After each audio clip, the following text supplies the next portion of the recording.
Dia tidak bisa melihat Tuhannya dengan mata hatinya, dengan rasanya, dengan rohaninya. Artinya walaupun dia dalam ketaatan, walaupun dia rajin sholat, rajin puasa, berzakat, walaupun dia mampu umroh atau menjalankan haji, tapi belum mengenal diri, tidak tahu rahasia keluar masuk napasnya, 24 jam dia bermaksiat. Dan dia akan mendapatkan istidrat. Istidrat itu apa? Pemberian Tuhan yang dibalut dengan kemurkaannya.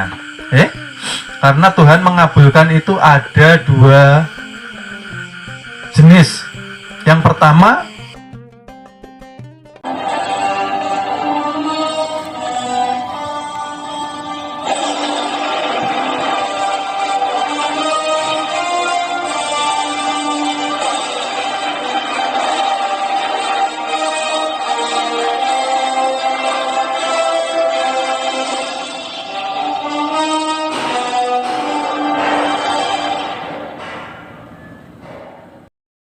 kalau kita masih menganggap remeh agama lain, kita masih merendahkan adat istiadat orang lain, kita masih merasa paling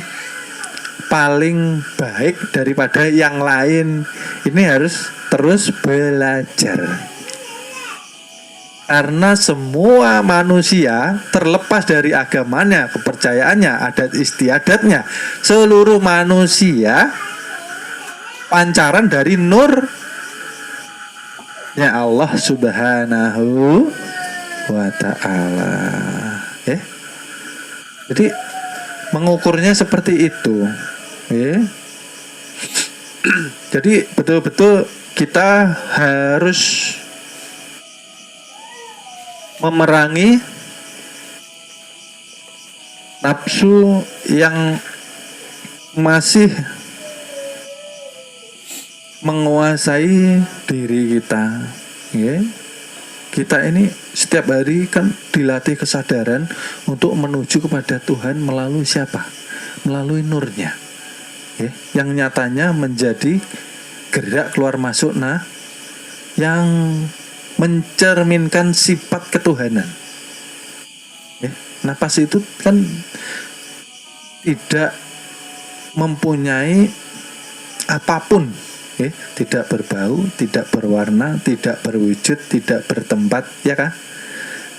Tidak tidur dia, tidak makan, tidak minum, ya. Nggak perlu diatur, nggak perlu ditarik, nggak perlu ditahan, tidak perlu dikeluarkan. Tugas kita hanya untuk merasakan dan menyadari. Kalau tata cara sholatul daim itu dalam uraian tahap pertama ada kalimatnya. Tahap selanjutnya kita hanya mengawasi dan merasa. Itu yang dinamakan memesrakan. Supaya apa? Kita supaya tidak terpenjara nanti di alam kubur. Gitu. Makanya fokusnya di sini, bukan di materi. Bagaimana ketika kita berpulang ke rahmatullah, kita sudah bisa fana dan baqo kepada Nur Muhammad. Kita sudah bisa fana dan baqo kepada nurnya. Artinya sudah tidak terpikirkan lagi, anakku bagaimana kalau saya tinggalkan, istriku bagaimana, apalagi istrinya yang cantik-cantik ya umpamanya. Wah, nanti dinikahi orang lagi, rumahku dikuasai orang lagi umpamanya. Iya, bagaimana rumahku, bagaimana mobil, bagaimana inilah. Kira-kira nanti malam mau tidur bisakah dilepaskan dari pikiran kita? Nah, ini momen yang sangat penting loh, dimana kita belum bisa melepaskan ikatan pikiran kita dengan materi, maka kita rawan tersesat, tidak bisa kembali. Karena Tuhan tidak bisa dituju dengan kekotoran, apalagi materi. Ya. Manusia itu terkadang lupa ketika lahir tidak pakai atau tidak bawa baju, ya. Setelah pulang maunya bawa emas, bawa mobil, bawa rumah, mau ditaruh di akhiratnya.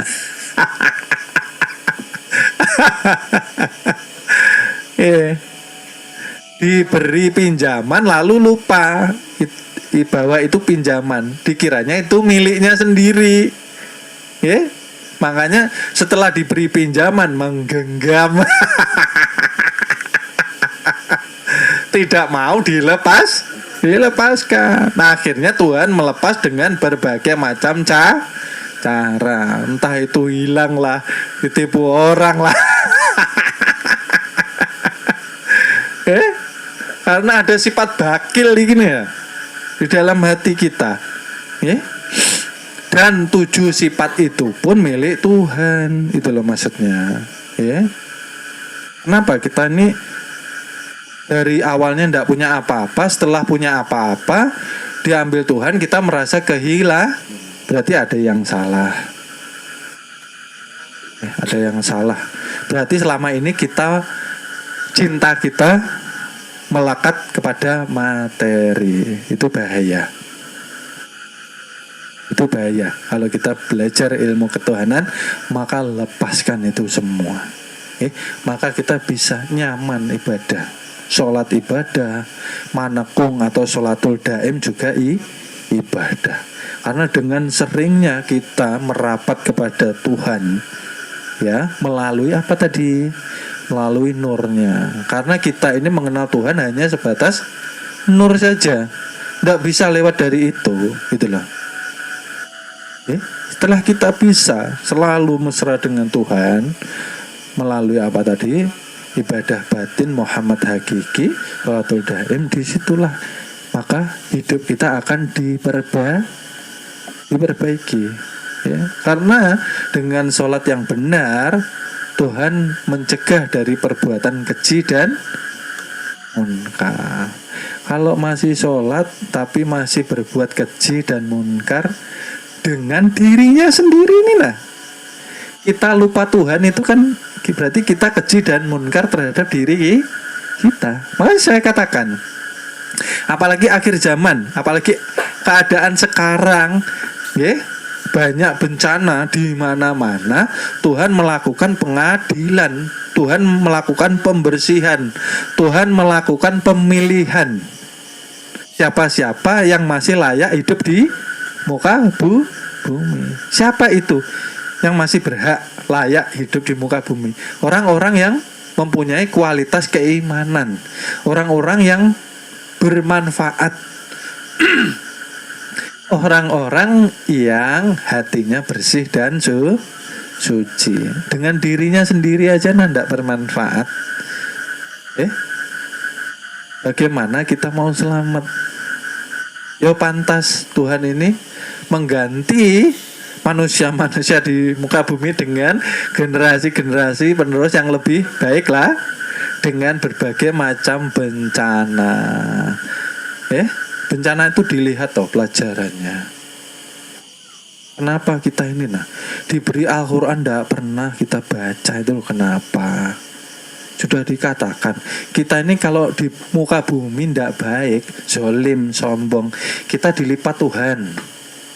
Walaupun kita belum sampai umurnya. Tuhan kan kuasa.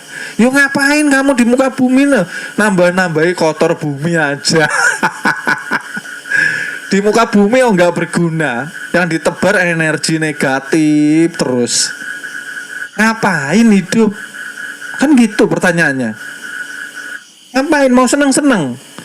Kamu dilahirkan bukan untuk senang-senang.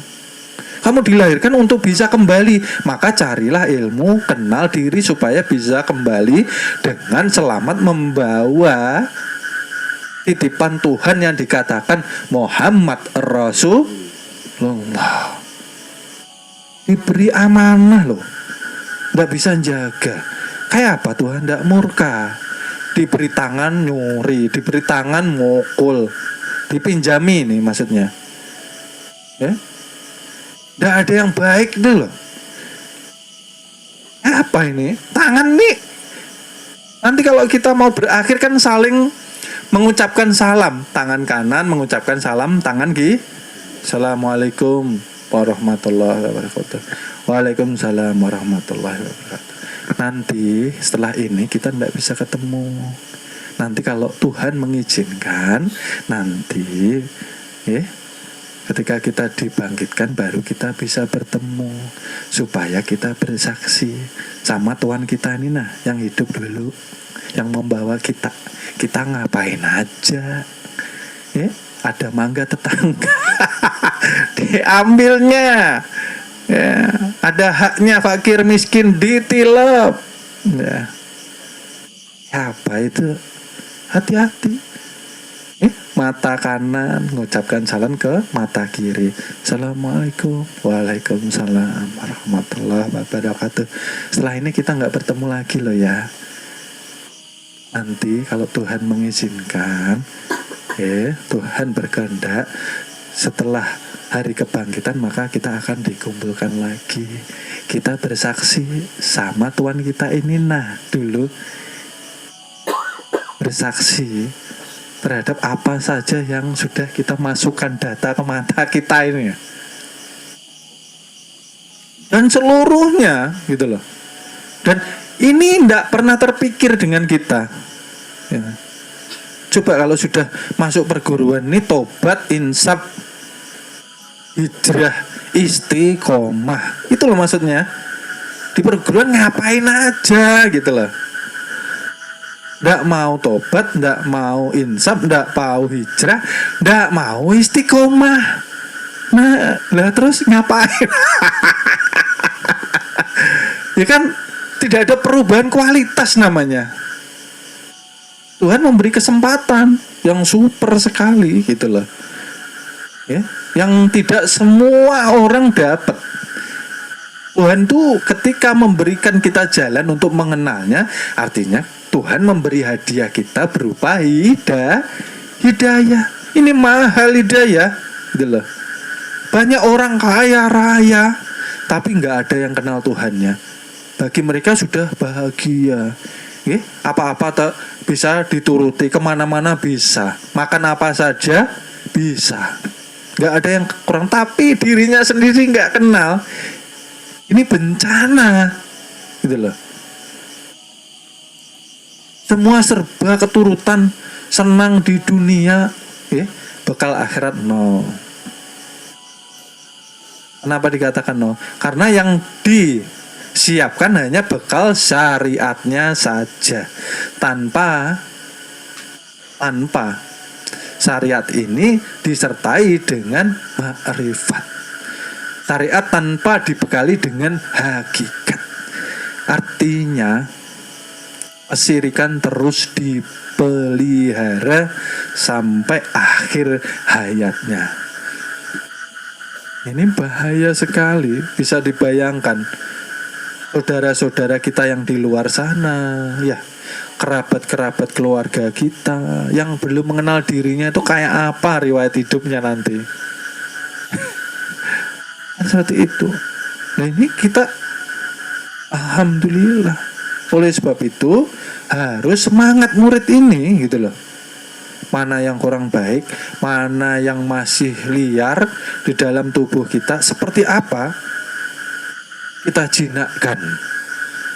Seperti apa kita bisa berwujud sebagai insan kamil di hadapan Tuhan. Masa tidak ada malu-malunya? Di hadapan Tuhan kita masih berwujud binatang. Artinya kita berkhianat dengan amanah Tuhan selama ini. Gitu loh. Ya alhamdulillah, Tuhan ini Maha Pengasih, Maha Penyayang, menutupi wujud kita di hadapan manusia yang coba kalau tidak ditutupi, coba. Bajunya bagus, sepatunya bagus. Tapi yang berbaju, yang bersepatu kambing. Ini kayak apa ini? Tuhan sebegitu sayangnya sama kita. Tapi setiap hari kita tidak sayang sama Tuhan.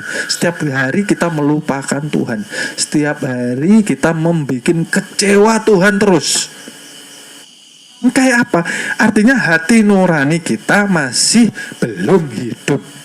Perbanyak zikrullah, perbanyak istighfar, perbanyak berbuat baik.